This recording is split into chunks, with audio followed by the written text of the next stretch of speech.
வேலோடு வாடா என் முப்பாட்ட முருகா, உன் தமிழோடு உன் பேர நான் வாரேன். வேலோடு வாடா என் முப்பாட்ட முருகா, உன் தமிழோடு உன் பேர நான் வாரேன். வேலோடு வாடா என் முப்பாட்ட முருகா. ஆடுவோம் ஆடுவோம் ஆவேசமாக, பாடுவோம் பாடுவோம் பரவசமாக. ஆடுவோம் ஆடுவோம் ஆவேசமாக, பாடுவோம் பாடுவோம் பரவசமாக. அரோகரா அரோகரா அரோகராரோ, அரோகரா அரோகரா அரோகராரோ. போரிது போரிது போருது என்றே முழங்குவோம், அநீதிக்கு எதிரான அறப்போரை இன்றே தொடங்குவோம். போரிது போரிது என்றே முழங்குவோம், அநீதிக்கு எதிரான அறப்போரை இன்றே தொடங்குவோம். வேலோடு வாடா என் முப்பாட்ட முருகா, அன்று என் நாடு என் மக்கள் என்றே நீ வந்தாய். அந்த எண்ணத்தை இன்று நீ எமக்குள்ளே தந்தாய். கொற்றவை மைந்தனே நற்றமிழ் வேந்தனே முருகா, ஔவையின் தமிழள்ளி பருகிய முருகா, உன் அருந்தமிழ் அழிவது ஆகுமோ முருகா. கண்ணன நீ காத்த கனித்தமிழ் மொழிதான் உன் கண் முன்னே சாவதை பொறுப்பாயோ முருகா. அதை மீட்கவும் காக்கவும் போராடும் எம்மோடு இருப்பாயா முருகா. வேலோடு வாடா எம்முப்பாட்ட முருகா, உன் தமிழோடு உன் பேர நான் வாரேன். வேலோடு வாடா எம்முப்பாட்ட முருகா. இன்பமது குறைந்து துன்பமது நிறைந்து துயரத்தில் உன்னினம் முருகா. துடைக்கவே முடியாமல் துடிப்பதை சகிப்பதோ உன் மனம் முருகா. அறம் கொண்டு இனமாண்ட மரபனே முருகா, உன் திறம் கொண்டு இடர் வெல்ல அருவாயே முருகா. அறம் கொண்டு இனமாண்ட மரபனே முருகா, உன் திறம் கொண்டு இடர் வெல்ல அருவாயே முருகா. திருத்தணி திருத்தணி முருகா, எல்லாம் திருத்தணி திருத்தணி அருள்வாய முருகா. தீந்தமிழே செந்தமிழே முத்தமிழே முருகா, எண்டமிழே வண்டமிழே தண்டமிழே முருகா. தீந்தமிழே செந்தமிழே முத்தமிழே முருகா, எண்டமிழே வண்டமிழே தண்டமிழே முருகா. திருவருளை தருவாய், இனப்பகை வெல்ல எம்முடனே வருவாய். திருவருளை தருவாய், இனப்பகை வெல்ல எம்முடனே வருவாய். தருவாய் வருவாய் முருகா.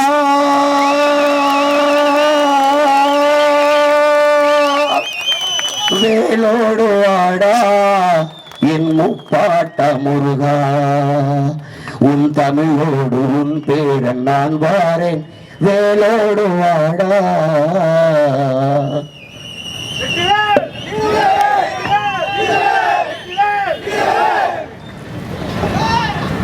எங்களின் உயிரோடும் உணர்வோடும் கலந்து வாழுகின்ற என் அன்பு உறவுகள் அனைவருக்கும் வணக்கம்.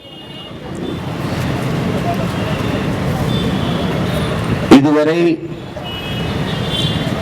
இந்த மண்ணில் நிலவிய அரசியலை முற்றுமுழுதாக அகற்றி ஒரு தூய அரசியலை கட்டி எழுப்பி ஒரு நல்ல ஆட்சியை மலரச் செய்ய வேண்டும் என்ற பெரும் கனவோடு உங்கள் பிள்ளைகள் இந்த களத்திலே நிற்கிறோம். உங்கள் பயணம் மிக நீண்ட தூரம் கொண்டது. 15 ஆண்டுகளாக நாடெங்கிலும் நடந்து வருகிறோம் என் அன்பு பெற்றோர்களே. தேர்தல் அரசியலில் 10வது ஆண்டில் நிற்கிறோம் என் பாசத்திற்குரிய என் பெற்றோர்களே, உயிருக்கு என் உடன் பிறந்தார்களே. உலகெங்கிலும் மாறுதல் என்பது இப்படித்தான் நிகழ்ந்திருக்கிறது. பல்வேறு நாடுகளில் அடிமைப்பட்டு கிடக்கிற தேசிய இனங்கள், உரிமை இழந்து அடிமையாக இருந்த தேசிய இனங்கள் எல்லாம் ஆயுதமேந்திய கிளர்ச்சியின் மூலமாக, அரசியல் புரட்சியின் மூலமாக விடுதலை பெற்று பெருமையோடு வாழ்கிறது. ஆனால் பன்னெடுங்காலமாக என் அன்னை தமிழினம் உரிமை இழந்த அடிமையாக வாழ்வதற்கே அரசியல் செய்து கொண்டிருக்கிறது என்பதுதான் பெரும் துயரமும் அவலமும். வரலாற்றில் ஒரு பெருமைப்பட வாழ்ந்த ஒரு மூத்த இனம் இன்று சிறுமைப்பட்டு வீழ்ந்து கிடக்கிறது. தன்மானத்திற்கான இயக்கம் கண்ட ஒரு இனம் அவமான சின்னமாக இன்று அலைகிறது. சுயமரியாதைக்கு கட்சி கண்ட இனம் அவமரியாதையின் அடையாளமாக இன்று அலைகிறது. உலகிற்கே சோறு போட்ட இனம், அறிவியல், நாகரிகம், வேளாண்மை, தொழில்நுட்பம், கலை, பண்பாடு எல்லாவற்றையும் கற்றுக் கொடுத்த இனம் இன்று அரைக்கிலோ அரிசிக்கும், வேட்டிக்கும், சேலைக்கும், அஞ்சுக்கும், பத்திக்கும் அல்லாடி கொண்டிருப்பதை பார்க்கிற போது ஒரு தன்மானமிக்க தமிழ் மக்கள் எப்படி இதை சகித்துக் கொள்கிறார்கள்? ஒரு அறிவு சமூகம் இதை எப்படி மறந்து கடந்து போகிறது என்று நினைக்கிற போது மிகுந்த துயரமாக இருக்கிறது. ஒருவன் அடிமையாக இருக்கிறான் என்பதை உணர்த்திவிடு, பிறகு அவனே கிளர்ச்சி செய்வான் என்கிறார் புரட்சியாளர் அம்பேத்கர். நீண்ட காலமாக நாங்கள் அதைத்தான் உணர்த்தி கொண்டு வருகிறோம். என் அன்பு சொந்தங்களிடத்திலே நாம் அடிமைகள். அன்னை தாய் நிலத்திலே நமக்கென்று ஒரு அரசியல் இல்லை, நமக்கென்று ஒரு அதிகாரம் இல்லை, எந்த உரிமையும் நம்மிடத்தில் இல்லை. இந்த அதிகாரம் நமக்கானது இல்லை. அறிவை வளர்க்கும் ஆசிரியர் பெருமக்கள், படிப்பிக்கிற ஆசிரியர் பெருமக்கள் பாதையில் நின்று போராடுகிறார்கள். பகுதி நேர ஆசிரியர்கள் பணி நிரந்தரம் கேட்கிறார்கள். சம வேலை, எங்களுக்கு சம ஊதியம் கொடுங்கள் என்று ஆசிரியர்கள் போராடுகிறார்கள். 12,000ற்கு மேற்பட்ட ஆசிரியர் பெருமக்கள் தேர்வு எழுதி தேர்ச்சி பெற்று பணி நியமனத்திற்காக வீதியில் நின்று போராடுகிறார்கள். கை குழந்தையோடு கர்ப்பிணி பெண்கள், எத்தனை பேர், எத்தனை போராட்டங்கள். வேளாண் குடிமக்கள் உழுது விளைச்சு வேர்வை சிந்தி விளைய வைத்த நெல்லை கொள்முதல் செய்து சேமிப்பு கிடங்களை பாதுகாக்கவில்லை, வீதியில் போட்டு முளைக்க விட்டுவிட்டீர்கள் என்று வேர்வை சிந்தி விளைய வைத்தவன் கண்ணீர் சிந்தி கதறிக் கொண்டிருக்கிறார். போக்குவரத்து தொழிலாளர்கள் போராடி கொண்டிருக்கிறார்கள், மீனவர்கள் போராடுகிறார்கள், மாணவர்கள் போராடுகிறார்கள், உயிரை காக்கும் மருத்துவ பெருமக்கள் ஊதிய உயிர் கேட்டு போராடி கொண்டிருக்கிறார்கள். செவிலிய பெண்கள், செவிலியர்கள் வீதியில் நின்று போராடுகிறார்கள். துப்புரவு பணியாளர்கள் வீதியில் நின்று போராடுகிறார்கள். எல்லாரும், மகளிர் சுய உதவிக்குழுவை சேர்ந்தவர்கள் வீதியில் நின்று போராடுகிறார்கள். எல்லா போராட்டங்களிலும் உங்கள் பிள்ளைகள் நாங்கள் பங்கேற்றிருக்கிறோம். இத்தனை போராட்டங்களை நமக்கு தந்தவர்கள் நாங்கள் நல்லாட்சி கொடுத்துக் கொண்டிருக்கிறோம் என்று சொல்கிறார்கள். தேர்தல் வருகிற போது 5,000 கொடுக்கிறார்கள். 1,31,00,000 வங்கி கணக்கில் ஒரே இரவிலே 5,000 கொடுக்கிறார்கள். கேட்டால் ஏப்ரல் மேயிலே கோடை விடுமுறை உங்களுக்கு கை செலவுக்கு ஆகும் என்கிறார்கள். அப்ப இந்த ஆண்டுதான் ஏப்ரல் மே வருகிறதா? இந்த ஆண்டுதான் கோடை விடுமுறை வருகிறதா? அப்ப போன ஆண்டெல்லாம் வரவில்லையா என்றால் அதற்கு பதில் இல்லை. 5,000 கொடுத்தார்கள். யார் காசிலே கொடுத்தார்கள்? அவர்கள் ஆட்சி அதிகாரத்தில் இருக்கிறார்கள். 5,000 ரூபாய் கொடுத்து அவர்கள் வாக்கை உறுதி செய்கிறார்கள். நாங்கள் அதிகாரத்தில் இல்லை, எளிய பிள்ளைகள். நாங்கள் என்ன செய்வது? அப்ப ஜனநாயகத்தில் சம வாய்ப்பு, சம உரிமை என்பதெல்லாம் எவ்வளவு வெற்றி சொல், எவ்வளவு வேடிக்கையானது. நாங்கள் வந்தால் 2,000 தருவம் என்பதும், நாங்கள் வந்தால் 2,000 தருவம் என்பதும், நாங்கள் வந்தால் 2,500 தருவம் என்பதும் தான் அரசியலா? அதுதான் நல்ல ஆட்சி முறையா? இந்த ஆட்சி முறையை தான் அறிவார்ந்த சமூகம் ஏற்கிறதா? இந்த கொடுக்கிற பணத்தை எங்கிருந்து எடுப்பார்கள் என்று அறிவு கூர்ந்த அன்பு சொந்தங்கள் சிந்திக்க வேண்டாமா? எங்கிருந்து எடுப்பார்கள்? மிக அத்தியாவசியமானவற்றில் விலை ஏற்றுவார்கள். தவிர்க்க முடியாத மின்கட்டண உயர்வு. இந்த ஆட்சியில் மட்டும் 3 முறை மின்கட்டணம் உயர்ந்திருக்கிறது. சொத்து வரி, ஒரு இடம் வாங்கினால் பத்திரப்பதிவிற்கு கணக்கில்லாத பத்திரப்பதிவு கட்டணம். அத்தியாவசிய பொருள் அரிசி, பருப்பு, பால், முட்டை, நெய், தயிர் இதுகளெல்லாம் விலை ஏற்றம். அப்ப மிக அத்தியாவசியமான ஒன்றிலே அவர்கள் வரியை கூடுதலாக விதித்து இந்த இழக்கிற பணத்தை எடுப்பார்கள். 10,00,000 கோடி கடனை தொட்டு விட்டது. என் அன்பு சொந்தங்களே, அறிவார்ந்த பெருமக்களே, 10,00,000 கோடி கடன், 1,00,000 கோடி வட்டி. அந்நாட்டின் நிதிநிலை அறிக்கையை பட்ஜெட்டே 3,00,000 கோடி தான். அப்ப 1,00,000 கோடி வட்டி, 10,00,000 கோடி கடன். 10,00,000 கோடி கடனை பெற்று இந்த நாட்டில் நிறைவேற்றப்பட்ட ஒரே ஒரு நலத்திட்டத்தை சொல்ல முடியுமா அவர்களால்? அறிவை வளர்க்கும் கல்வி. ஒரு நாட்டின் வளத்திலே ஆகப்பெரிய வளம் அறிவு வளம். அந்த அறிவை ஏழை பணக்காரன் உயர்ந்தவன் தாழ்ந்தவன் என்று பாகுபாடு என்று சரியாக சமமாக தரமாக கொடுத்து விட்டோம். அப்படி சொல்ல முடியுமா? தனியார் பள்ளி கல்லூரிகளின் தரம் என்ன? தனியார் முதலாளிகள் நடத்துகிற பள்ளி கல்லூரிகளின் தரம் என்ன? அப்ப தனியார் முதலாளிகள் நடத்துகிற பள்ளி கல்லூரி தரமாக இருக்கிறது, அரசு பள்ளி கல்லூரி தரமற்று கிடக்கிறது என்றால் தரமற்றவர்கள் கையிலே அதிகாரம் இருக்கிறது என்பதானே பொருள். எதற்காக அப்ப 10 லட்சம் கோடி கடன்? தடையற்ற மின்சாரம் தர முடிகிறதா? மின் உற்பத்தியில் தன்னிறைவை பெற்றிருக்கிறதா இந்த நாடு? வேற மாநிலங்களில் இருந்து தனியார் முதலாளிகள் வந்து மின்சாரத்தை பெற்று இது வித்துக் கொண்டிருக்கிறது, நாட்டு குடிகளுக்கு கொடுக்கிறது. அதுவும் தடையற்ற மின்சாரம் தர முடியவில்லை. இத்தனை ஆண்டுகளால் மின்சாரத்தின் தேவை எவ்வளவு அவசியமானது என்பதை அறியாத நாடா இது? ஆட்சியாளர்களா இவர்கள்? மின்சாரம் இல்லாத எந்த இயக்கமும் இல்லை. அந்த மின்சாரத்தில் உற்பத்தியில் தன்னிறைவடைய தடையற்ற மின்சாரம் தன் நாட்டு குடிகளுக்கு கொடுக்க திட்டம் இருக்கிறதா? நிறைவேற்றி இருக்கிறதா? இல்லை. பிறகு 1.5 லட்சம் கோடி மின்துறையில இழப்பு எப்படி வந்தது? அரசு போக்குவரத்து துறையிலே 1 லட்சம் கோடி இழப்பு எப்படி? தனியார் முதலாளிகள் நடத்துகிற பேருந்தில் எல்லாம் லாபம் வருகிறது, பல புதிய வழித்தடங்களுக்கு விண்ணப்பிக்கிறார்கள். போக்குவரத்தில் இழப்பு எப்படி வந்தது? யாரு கேட்டது இலவச பேருந்து? ஆண்களுக்கு இலவசம், பெண்களுக்கு இலவசம், யார் வேணாலும் ஏறலாம், யார் வேணாலும் இறங்கலாம், திருட்டு பயிலும் ஏறி தாலி எடுத்துக்கொண்டு இறங்கலாம், யார் வேணாலும் வரலாம் போகலாம்.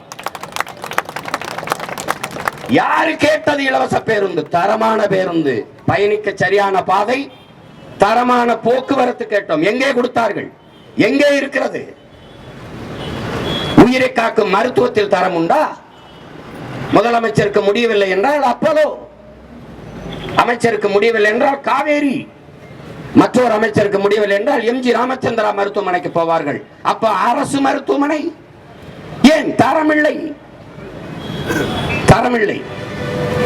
அப்ப தரமற்ற மருத்துவமனையை எதுக்காக நடத்துகிறார்கள்? அதற்கு எத்தனை ஆயிரம் கோடி நிதியை ஒதுக்குகிறீர்கள்? அப்ப அந்த நிதி எங்கே போகிறது? ஒரு தனியார் முதலாளி கொடுக்கிற மருத்துவ தரத்தை ஒரு அரசு 8 கோடி மக்களால் நிறுவப்பட்ட அரசு கொடுக்க முடியவில்லை என்றால் அரசு தோற்று போகிறது. கையாளாத அரசு, தோல்வியுற்ற அரசு. அந்த அரசைத்தான் நீங்கள் தொடர்ச்சியாக தேர்ந்தெடுத்துக் கொண்டிருக்கிறீர்கள். உடன் பிறந்தவர்களே, எப்படிப்பட்ட கொடுமை பாருங்கள். இவ்வளவு ஒவ்வொன்றையும் பாருங்க. எதையாவது ஒரு நலத்திட்டத்தை நிறைவேற்றி இருக்கிறதா? பிறகு எப்படி இந்த 10 லட்சம் கோடி கடன் வந்தது? இந்த 5000 ரூபாய் வங்கி கணக்கிலே போட்டதில் மட்டும் 6800 கோடி இழக்கிறார்கள். எப்படி இந்த 6800 கோடி எப்படி எடுப்பார்கள்? இந்த தேர்தல் வருது, கொடுத்து விட்டீர்கள். அடுத்த முறை அடுத்த தேர்தலுக்கு கொடுப்பீர்களா? அடுத்த முறை அடுத்த ஆண்டு கொடுப்பீர்களா? இந்த ஆண்டு கொடுக்கிறீர்களா? அடுத்த ஆண்டு வங்கியில கணக்கு போடுவீர்கள், அப்பன் போடுவீர்கள், 5000 போடுவீர்களா? எப்படி போடுவீர்கள்? படிக்க போகிற கல்லூரிக்கு போகிற பெண்களுக்கு 1000 3 ஆண்டு கொடுப்பீர்கள். படித்து முடித்தப்பட்ட 1000 யார் கொடுப்பா? அப்ப அந்த 1000 ரூபாய்க்கு என்ன கொடுக்கணும்? வேலை கொடுக்கணும். அதுக்கு திட்டம் இருக்கா? இல்லை. அப்ப எதை நோக்கி இந்த நாடை நகர்த்தி கொண்டு போகிறார்கள்? நாடங்களும் மது, சகிக்க முடியாத மது, திரவ போதை, திடப்போதை, கஞ்சா, அவின், கொக்கைன், இப்படி பல திடப்போதை, திரவ போதை, சாராயம், விஸ்கி, ரம்மு, பீர், பிராண்டி என்று போதை அரசு விற்கிறது. அரசு அங்கீகரித்து விற்கிறது. கஞ்சா, கொக்கைன் இதெல்லாம் விற்பது அரசுக்கு தெரியாதா? இவர்களால் தடுக்க முடியாதா? நாடங்களும் கொள்ளை 6 வயது குழந்தையும் வன்புணர்வு செய்து கொல்லப்படுகிறாள். 60 வயசு அம்மாவும் வன்புணர்வு செய்து கொல்லப்படுகிறாள். 17 வயசு பிள்ளை, படிக்க போற பிள்ளையும் வன்புணர்வு செய்து கொல்லப்படுகிறாள். வீட்டை விட்டு ஒருவன் வெளியே வர முடியுமா என்ற பாதுகாப்பற்ற சூழல். நடுச்சாலையில் வச்சு வெட்டி எறிகிறான். அப்ப எதை நோக்கி இந்த நாடு செல்கிறது? எப்படிப்பட்ட ஆட்சி முறையை இவர்கள் நடத்தி கொண்டிருக்கிறார்கள்? மதுவை வைத்துக் கொண்டு, அரசே மதுவை வித்துக் கொண்டு, பெண்களுக்கான பாதுகாப்பு என்பதும் சட்டம் ஒழுங்கும் என்பதும் வேடிக்கையானது. ஒரு வெட்டி பேச்சு. அது எப்படி காப்பாற்றுவீர்கள்? குற்றம் செய்கிற, குற்றச்செயலில் ஈடுபடுகிற 95 பேருக்கு மேலே நிறைந்த போதையில் இருக்கிறான். ஒன்னு திடப்போதை அல்லது திரவ போதையில் தான் செய்கிறான். தன்னை மறந்த நிலையில் இவ்வளவு குற்றங்களையும் செய்கிறான். இந்த நாடே ஒரு குற்ற சமூகமாக மாறி நிறுத்தப்பட்டிருக்கிறது. இதை எப்படி தடுப்பது? யார் தடுப்பது?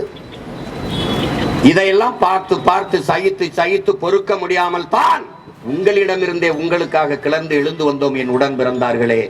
எப்படியாவது இந்த நிலையை மாற்ற வேண்டும் என்று இவர்களுக்கெல்லாம் எதையாவது கொடுத்து மிக்சி கொடுத்து, கிரைண்டர் கொடுத்து, அண்டா கொடுத்து, பரிசு பட்டி கொடுத்து, சிலிண்டர் கொடுத்து, எதையாவது கொடுத்து உங்களை ஏமாற்ற வேண்டும் நினைக்கிறார்கள்.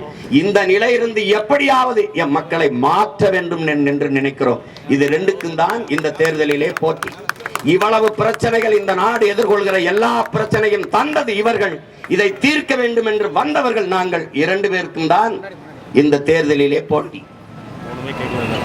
அவர்கள் வாக்குக்கு காசு கொடுப்பார்கள். நாங்கள் பணத்துக்கு வாக்கு, நம் இனத்துக்கு தூக்கு என்ற கொள்கையை கொண்டவர்கள். காசை வாங்கி கொண்டு வாக்கு போடுவது என்பது அவமானகரமானது. மதிப்புமிக்க நம் உரிமையை சில ரொட்டி துண்டுகளுக்காக விற்பது என்பது உலகில் அவமானகரமானது என்கிறார் அண்ணல் அம்பேத்கர் அவர்கள். வாக்குக்கு காசு கொடுப்பவன் பாவி, அந்த காசை வாங்கி கொண்டு ஓட்டு போடுவன் தேச துரோகி என்கிறார் நம்முடைய தெய்வ திருமகன் தாத்தா முத்துராமலிங்க தேவர் அவர்கள். பேரறிஞர் அண்ணா அவர்கள் தங்கத்தை யாராவது தவிட்டிற்கு விற்பானா என்று கேட்கிறார்கள். ஜனநாயகத்தில் மக்களாட்சியை ஏற்றுக்கொண்ட நாட்டிலே மதிப்புமிக்க உரிமை, மக்களிட்ட இருக்கிற வலிமையான கடைசி உரிமை வாக்குதான். அதை விற்பது என்பது எவ்வளவு பெரிய தன்மான இழப்பு, எவ்வளவு பெரிய உரிமை இழப்பு. அறிவார்ந்த தமிழ் சமூக மக்கள் சிந்திக்க வேணாமா? என் அன்பு சொந்தங்கள், ஒருவன் வாக்குக்கு காசு கொடுக்கிற இடத்தில் தான் ஊழல் லஞ்சத்திற்கான விதை ஊண்டப்படுகிறது என்பதை நீங்கள் புரிந்து கொள்ள வேண்டும். அந்த இடத்திலே ஒரு முதலீடு செய்கிறான், ஒருவன் முதலீடு செய்கிறான், 30 கோடி முதலீடு செய்கிறான். இப்ப இந்த திருத்தணி தொகுதியிலே போட்டியிடுகிறோம், 25 கோடி 30 கோடி செய்கிறான். ஒரு ஓட்டுக்கு 500 1000 என்றால் 30 கோடி முதலீடு செய்கிற ஒரு முதலாளி லாப தேவைக்கு முதலீடு செய்வானா, மக்கள் சேவைக்கு முதலீடு செய்வானா என்பதை அறிவார்ந்த என் அன்பு சொந்தங்கள் சிந்தித்து பார்க்கணும். அந்த இடத்திலே வாக்குக்கு காசு கொடுக்கிற இடத்திலே சேவை என்கிற சொல் செத்து விழுகிறது, லாப தேவை என்கிற சொல் பிறந்து விழுந்துகிறது, எழுந்துகிறது. அங்கே மாண்புமிக்க ஜனநாயகம் கொலை செய்யப்பட்டு கேடுகட்ட பணநாயகம் உயிர்த்து எழுகிறது. பணம் இருக்கிறவன் தான் அரசியல் செய்ய முடியும் என்ற நிலை உருவாகமானால் என் அன்பு மக்களே, இந்த நாட்டில் முதலாளிகளுக்கான அதிகாரம் தான் கட்டமைக்கப்படும். உழைக்கும் அடித்தட்டு மக்கள் 5 விழுக்காட்டு முதலாளிகளுக்கான அதிகாரம். அப்ப 95 விழுக்காட்டு மக்கள், உழைக்கும் மக்கள், பாட்டாளி மக்கள், இவர்களுக்கான அதிகாரம் எங்கே? எங்கே மக்களாட்சி? எங்கே மாண்புமிக்க ஜனநாயகம்? எப்படி இருக்கும்? இந்த ஜனநாயகத்தை கட்டியமைக்கத்தான நமது பாட்டவர்கள் முன்னவர்கள் தூக்கிலே தொங்கினார்கள், செக்கிழுத்தார்கள், சிறைப்பட்டார்கள், மிதிப்பட்டார்கள், வதைப்பட்டார்கள். இதுக்காக போராடி சுதந்திரம் பெற்றோம். இதற்காகவா? தண்ணீர் விட்டா வளர்த்தோம் சர்வேசா, கண்ணீரால் காத்தோம் இப்பயிரை கருக திருவிழமோ என்கிறார் நம்முடைய பாட்டன் பாரதி. இந்த சுதந்திர பயிரை கண்ணீரால் காத்தோம் என்கிறார். இதற்காகவா? அறிவு சமூகம் சிந்திக்க வேண்டாமா? சாதி சொல்லி, மதம் சொல்லி, பணம் கொடுத்து, சாதி அரசியலானால் எங்கே இருக்கும் சகோதரத்துவம், சமத்துவம்? மதம் அரசியலானால் எங்கே இருக்கும் மானிட நேயம், மானுட பற்று? எங்கே இருக்கும்? பணம் அரசியலானால் ஒழுக்கம், பண்பாடு எங்கே இருக்கும்? என் உடன் பிறந்தார்களே, எங்கே இருக்கும்? பணம் இருப்பவன் தான் அரசியல் செய்ய முடியும் என்கிற நிலையை மாற்றி மக்களுக்கு தன்னலமற்று உண்மையும் நேர்மையாக சேவை செய்ய வேண்டும் என்கிற மனம் இருப்பவனும் அரசியல் செய்ய முடியும் என்கிற நிலையை உருவாக்குவதுதான் இங்கே மாறுதல். இங்கே மாறுதல். அதை நோக்கித்தான் உங்கள் பிள்ளைகள் தொடர்ந்து தொடர்ந்து தொடர்ந்து இந்த தேர்தல் களத்திலே ஒரு தேர்தலை கூட புறக்கணிக்காமல் களத்திலே தொடர்ந்து நிற்பதற்கு காரணம் இதுதான். காரணம் இதுதான். அங்குலம் அங்குலமாக வளர்ந்து வளர்ந்து வலிமையை பெற்று 3வது பெரிய அரசியல் கட்சியாக இந்த நிலத்திலே ₹1 வாக்குக்கு கொடுக்காமல் வளர்ந்து வந்திருக்கிறோம் என்றால், என்னை பெற்ற என் பெற்றோர்கள், என் உடன் பிறந்தார்களை நம்பி மாண்புமிக்க மக்கள், என் மக்கள் இன்னும் ஒரு நல்லாட்சி வர வேண்டும், நல்ல அரசியல் உருவாக வேண்டும் என்று இந்த நாட்டிலே ஏக்கம் கொண்ட, எண்ணம் கொண்ட மக்கள் நிறைந்திருக்கிறார்கள் என்ற எண்ணத்தில் தான் தொடர்ச்சியாக இந்திய நாட்டை யார் ஆள்வதிலே உங்கள் மகன் பிரதம வேட்பாளர் இல்லை. இந்திய நாடாளுமன்ற தேர்தலில் நாங்கள் போட்டியாளர்களும் இல்லை. ஆனாலும் புதிய சின்னம், ஒரு வாரத்திற்கு முன்பு கொடுத்த இந்த ஒளிவாங்கி சின்னம், மைக்கு சின்னத்தை 3வது 4வது பெட்டியில் இந்த சின்னத்தை தேடி 36 லட்சம் மக்கள் வாக்கு செலுத்தி எங்களை அங்கீகரிக்கப்பட்ட ஒரு கட்சியாக உயர்த்தியிருக்கிறார்கள் என்றால், என் மக்கள் போற்றத்தக்கவர்கள், மாண்பு மிக்கவர்கள், இன்னும் தன்மானமும் இனமானமும் கொண்ட மானத்தமிழ் மக்கள் நிறைந்து வாழ்கிறார்கள் என்பதை காட்டுவதற்கான வாய்ப்பாக அமைந்தது. அதே நம்பிக்கையில் தான் இந்திய நாட்டை யார் ஆள்வதெனில் எங்களை தேடிய என் மக்கள் தமிழ்நாட்டை யார் ஆள்வதில் தன் சொந்த பிள்ளைகளை நிராகரிக்க மாட்டார்கள், கைவிட மாட்டார்கள் என்ற அசைக்க முடியாத நம்பிக்கையில் தான் இந்த களத்திலே நாங்கள் தேர்தலிலே போட்டியிடுகிறோம். இங்கே உங்கள் பிள்ளைகள் நாங்கள் வந்தது என் மக்களை வைத்து பிழைக்க அல்ல, என் மக்களுக்காக உழைக்க. நாங்கள் வந்தது வெறும் பதவிக்காக அல்ல, என் மக்களின் உதவிக்காக, பணத்திற்காக அல்ல, நாங்கள் பிறந்த பெருமை மிக்க தமிழர் என்கிற இனத்திற்காக.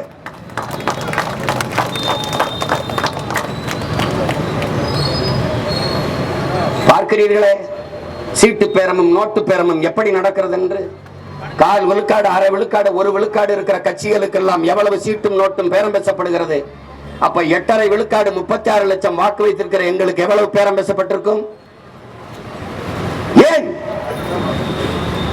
பணமா இனமா என்றால் எனக்கு பணத்தை விட நான் பிறந்த இனம்தான் முதன்மையானது என்பதால் தான் இந்த பதவி என் மக்களுக்கான உதவிக்கு பயன்படாது என்றால் அந்த பதவி எதற்காக என்ற கேள்வி எழுவதுதான். தனித்து தனித்து தனித்து நிற்கிறோம், தனித்துவத்தோடு நிற்கிறோம், உயர்ந்த தத்துவத்தோடு நிற்கிறோம். அறிவு சமூகம் என் அன்பு மக்கள் புரிந்து கொள்ள வேண்டும். எல்லா தேர்தலையும் போல காசை வாங்கி கொண்டு வரிசையில் நின்று வாக்கு செலுத்தினோம் என்று கடந்து போகக்கூடாது. ஒரு நாள் இந்த நிலைமைக்கெல்லாம் மாறுதல் உண்டு. அதை செய்வதற்காக தேர்தல் உண்டு என்ற பாடல் வரிகளை போல என் அன்பு மக்கள் இதை புரிந்து கொள்ள வேண்டும். பண்டை புறம்புகள் உடையாமா இல்லையா, பாருக்கு வீரத்தை சொன்னோமா இல்லையா, எண்டிசை வாய்மையால் ஆண்டோமா இல்லையா, எங்களுக்கு இங்குற்ற நரிகளால் தொல்லையா என்கிறான் புரட்சி பாவலன். பாராண்ட ஒரு பரம்பரை சொந்த நாடால வக்கற்று நிற்பது எவ்வளவு பெரிய கொடுமை, எவ்வளவு பெரிய கேவலம். அலை மாகடன் நிலம் வானில் உன் அணி மாளிகை ரதமே அவை ஏறிடும் விதமே உனது அதிகாரம் நிறுவாய்கிறான். அதை செய்யத்தான் உங்க பிள்ளைகள் இந்த களத்திலே நிற்கிறோம். சிங்கத்தின் குகைக்கு சிறு நரிக்கு இடம் கொடுத்தோம், செந்தமிழ் நாட்டின் உரிமை இழந்தோம், பொங்கும் உணர்வில் எழுந்தமிழர் அரசு போர் தொடங்கிட்டு கொட்டடா முரசம்ங்கிறான். இது போர், அநீதிக்கு எதிரான அறப்போர். அறப்போர் தமிழனின் பரம்பரை வீரத்தை கொண்டு இனப்பகைவரை விரட்டி விரட்டி அடிக்கிற ஒரு வீரச்செறிந்த மரப்போர் இந்த நிலத்திலே. அதற்கு பெயர் மக்களாட்சியிலே, ஜனநாயகத்திலே தேர்தல் என்று போர். இந்த தேர்தலை என் அறிவு சமூகம் நன்கு பயன்படுத்திக் கொள்ள வேண்டும். என்னிலும் இளைய என் தம்பி தங்கைகள், பள்ளி கல்லூரிகளிலே படித்துக் கொண்டிருக்கிற பிள்ளைகள் இதை புரிய வேண்டும். உங்களின் எதிர்காலம், உங்களின் வாக்கில் தான் 5 ஆண்டு காலம் உங்களின் எதிர்காலம் தீர்மானிக்கப்படுகிறது என்பதை புரிந்து கொள்ள வேண்டும். அரசியல் வேண்டாம் என்று நீ விலகி நின்றால் அரசியல் உன்னை விட்டு ஒருபோதும் விலகாது என்கிறான் அரிஸ்டாட்டில். அரசியல் என்ற எண்ணம் இல்லாதவன் மனிதனாக இருக்க முடியாது என்கிறார் அண்ணல் காந்தி. நீங்கள் அரசியல் வேண்டாம் என்று விலகி நின்றால் நீ யாரை அறிவிருக்கிறாய், அவன் ஆட்சியின் கீழே வாழ நேரிட்டும் என்கிறான் பிளாட்டோ. ஒவ்வொரு மனிதனின் ஒவ்வொரு சொல்லிலும் அரசியல் பிறக்கிறது என்கிறான் புரட்சியாளர் லெனின். அரசியல் என்பது முழுக்க முழுக்க மக்களுக்கான சேவைதான் என்கிறார் பெருந்தலைவர் காமராஜர். ஆனால் இன்று அரசியல் என்பது முழுக்க முழுக்க லாபம் கொளிக்கும் தொழில்தான் என்று மாறி நிற்கிறது. அறிவார்ந்த தமிழ் சமூக மக்கள் ஆழ்ந்து சிந்தித்து முடிவெடுக்க வேண்டும். வாழ்க ஒளிக கோஷம் போடுவதும், வரிசையில் நின்று 5-10 அரிசி அண்டா குண்டா பரிசு பொருளை வாங்கி கொண்டு மதிப்புமிக்க வாக்கை விற்பது என்பது தன்மான இழப்பு. தன்மான இழப்பு. தமிழர்கள் மானத்திற்காக உயிரை விட்ட உயிரினத்தின் கூட்டம் நாம். மரணமா மானமா என்பது மான தமிழனுக்கு மரணத்தை விட மானமே பெரிது என்பதற்காக தூக்களை தூங்கி மாண்ட மறவர் குலத்திலே வந்த பிள்ளைகள் நாம். அதை புரிந்து கொள்ள வேண்டும். அதை புரிந்து அடிமை வாழ்வினும் உரிமை சாவு மேலானது. விடுதலை அல்லது வீர மரணம் என்று மரணத்தை தழுவிய மாவீரர்களின் மக்கள் நாம். தமிழன் பாடுபட்டு சம் நிலத்தை வாங்கிய நிலத்தை விற்பான், பாடுபட்டு கட்டிய வீட்டை விற்பான், கட்டிய மனைவியின் நேசித்து கட்டிய மனைவியின் தாலியை கூட அடமானம் வைப்பான், மண்ணை அடமானம் வைப்பான், மனையை அடமானம் வைப்பான். ஆனால் தன்மானத்தை மட்டும் தமிழன் ஒருபோதும் அடமானம் வைக்க மாட்டான்.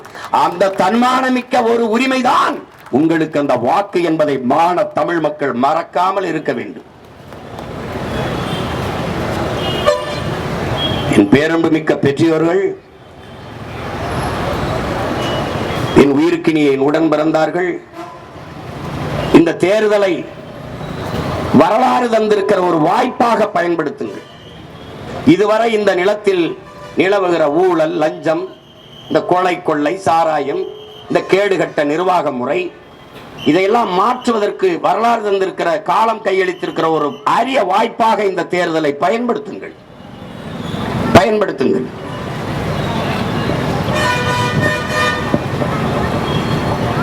எனவே இந்த தேர்தலிலே திருத்தணியிலே போட்டியிடுகிற அன்பு தம்பி சந்திரன் அவர்களுக்கு நீங்கள் விவசாய சின்னத்திலே வாக்கு செலுத்தி வெற்றி பெற செய்ய வேண்டும். எங்களின் வெற்றி என்பது ஒரு கட்சியின் வெற்றி அல்ல, நாம் பிறந்த பெருமை மிக்க இனத்தின் வெற்றி என்பதை நீங்கள் எண்ண வேண்டும்.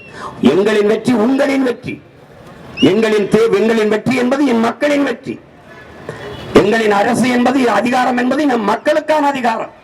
அதிகாரம் மிக வலிமையானது என்கிறார் அண்ணல் அம்பேத்கர். நாங்கள் அந்த அதிகாரம் எம் மக்களுக்கானது என்கிறோம். அதிகாரம் மிக வலிமையானது என்கிறார். அதை அடைந்து விட்டால் அனைத்தும் எளிமையானது என்கிறோம் உங்கள் பிள்ளைகள். நாங்கள் ஆண்டாண்டு காலமாக உணர்வை இழந்து, உரிமை இழந்து, அடிமைப்பட்டு கிடக்கிற அன்னை தமிழ் சமூகத்திற்கான ஒரு அதிகாரத்தை நிறுவுவதற்கேனும்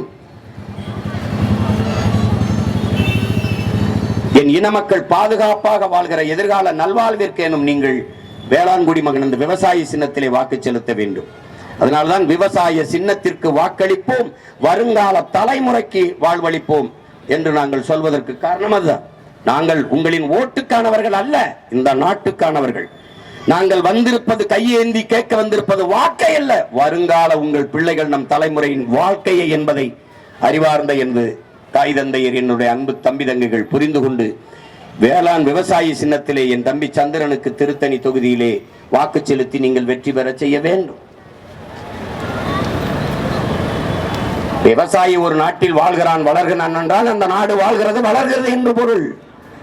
ஒரு நாட்டில் விவசாயி வாழ முடியாமல் தற்கொலை செய்து கொண்டு சாகிறான் என்றால் அந்த நாடு நாடில்லை, சுடுகான் என்று பொருள். இன்னைக்கு அவன் சாவது உங்களுக்கு செய்தி, நாளைக்கு நீங்கள் பட்டினி கிடந்து சோறு இல்லாமல் சாவீர்கள் என்பதற்கான முன்னறிவிப்பு, எச்சரிக்கை.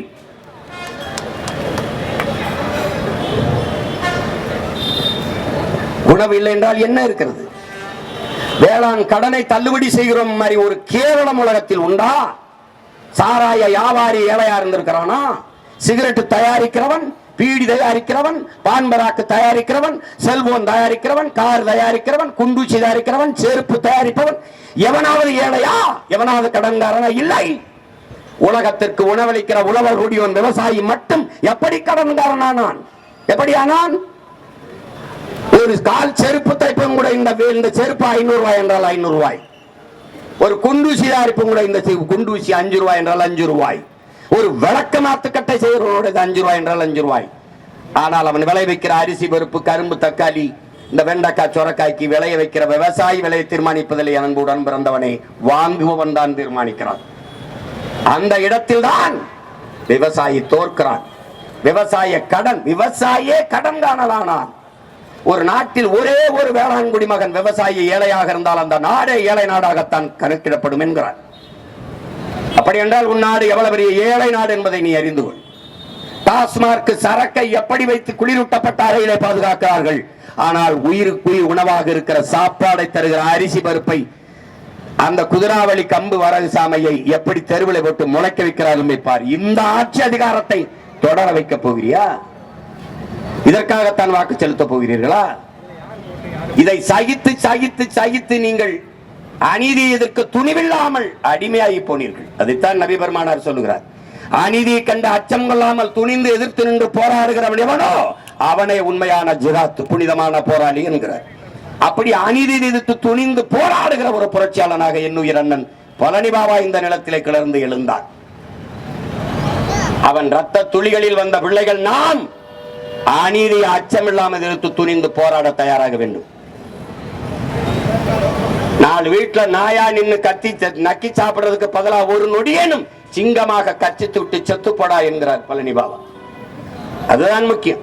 ஒருவன் காலில் விழுந்து தான் வாழ வேண்டும் என்கிற நிலை இருக்குமானால் நீ எழுந்து நின்று இறந்து போடா என்கிறான் சேகுவேரா. சரணடைந்து வாழ்வதை விடவும் சண்டையிட்டு சாவது மேலானது என்கிறார் என்னுயிர் தலைவன் மேதகுவே பிரபாகரன் அவர். அதனால்தான் உங்கள் பிள்ளைகள் தோல்வி என்பதே எங்களுக்கு இல்லை, வெற்றி ஒன்றே எங்கள் எல்லை என்று தொடர்ந்து களத்திலே நிற்கிறதுக்கு காரணம் அதுதான். உழவு இல்லை என்றால் உணவு இல்லை, உணவு இல்லை என்றால் உயிர்கள் இல்லை, உயிர்கள் இல்லை என்றால் உலகம் இல்லை. அதனால் தான் உழவை மீட்போம், உலகை காப்போம் என்ற முழக்கத்தை முன்வைத்து தேர்தல் களத்தில் நிற்கிறோம். சுழன்றும் ஏற்பின்னது உலகம், அதனால் உழந்தும் உழவே தலை என்கிறது நம்முடைய வேதம், நம்முடைய மறை, வள்ளுவ பெருமகனார் தந்தெளிய மறை. உழுதுண்டு வாழ்வாரை வாழ்வார், மற்றெல்லாம் தொழுதுண்டு பின் செல்பவர் என்கிறார். இருந்தோம்பி இல்வாழ்வதெல்லாம் விருந்தோம்பி வேளாண்மை செயல் பொருட்டு. உழவினார் உலகிற்கானே அட்டாக்காது எழுவாரை எல்லாம் பொறுத்துங்கிறான். உழவின் பெருமையை அவ்வளவு வலியுறுத்தி பாடிய நம்முடைய பாட்டனார் வள்ளுவ பெருமகனார்.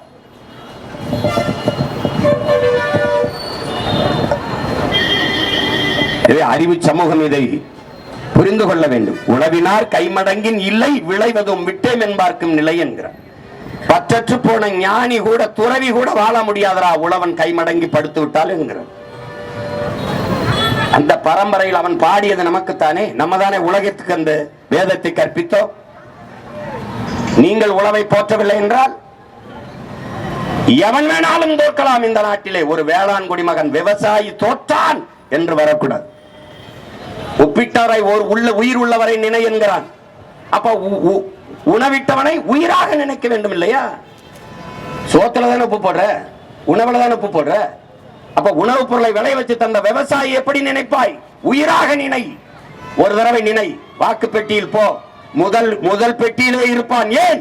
உன் மகன் அங்கீகரிக்கப்பட்ட கட்சியாக வந்து விட்டேன். உன் மகன் அதுல முதல் பெட்டியில வைக்கணும். நீ உதயசூரியா எல்லா இடத்துல இருக்காது, ரெட்டலை எல்லா இடத்துல இருக்காது, தாமரை எல்லா இடத்துல இருக்காது, கை எல்லா இடத்துல இருக்கு. ஆனால் உங்கள் மகனின் விவசாயி எல்லா பெட்டியில இருப்பான். 234 இருப்பான். திருத்தணியில இருப்பான், திருப்பத்தூர்ல இருப்பான், திருப்பூர்ல இருப்பான். போய் என்ன செய்ய? 3 வேளை சாப்பிடுற. என்னைக்காவது ஒரு நாள் வாழ்க்கையில வழக்கறிஞரை சந்திப்ப, எப்பவாவது மருத்துவர், எப்பவாவது பொறியாளர். ஆனால் ஒரு நாளைக்கு 3 வேளை நீ விவசாயியை சந்திக்கிற. சாப்பிடும் போது குனிஞ்சு சாப்பிடுறது அவனுக்கு நன்றி சொல்லத்தான். நீ ஒரு தடவை குனிஞ்சு சாப்பிட்டு நன்றின்னு அவன் இருப்பான். கலப்பையோட அவனை போய் நன்றின்னு தொடு. அவனும் வாழுவான், நம்மையும் வாழ வைப்பான். அறிவு சமூகம் புரிந்து கொள்ளணும். ஓட்டு போட போற முன்னே ஒதுங்கி நிக்காத, கண்ட சின்னங்கண்டு கலங்கி நிக்காத. உழைக்கும் மக்கள் சின்னம் அது விவசாயி சின்னைய. உழைக்கும் மக்கள் சின்னம் அது விவசாயி சின்னம். நாளோறும் பாடுபட்டோம், ஆனாலும் துன்பப்பட்டோம். யாராருக்கும் ஓட்ட போட்டு ஓட்டாண்டி ஆகி புட்டோம். இந்த நிலம் மாற நான் வேற என்ன கூறைய, இந்த நிலம் மாற நான் வேற என்ன கூற. ஓட்டு போட போற பொண்ணு, ஓட்டு போட போற அம்மா ஒதுங்கி நிக்காத, கண்ட சின்னங்கண்டு கலங்கி நிக்காத. உழைக்கும் மக்கள் சின்னம் அது விவசாயி சின்னைய. உழைக்கும் மக்கள் சின்னம் அது விவசாயி சின்னம். விலைவாசி ஏறி போச்சு, வாழ்க்கை நிலம் மாறி போச்சு, பாடுபட்ட ஏலச்சனம்.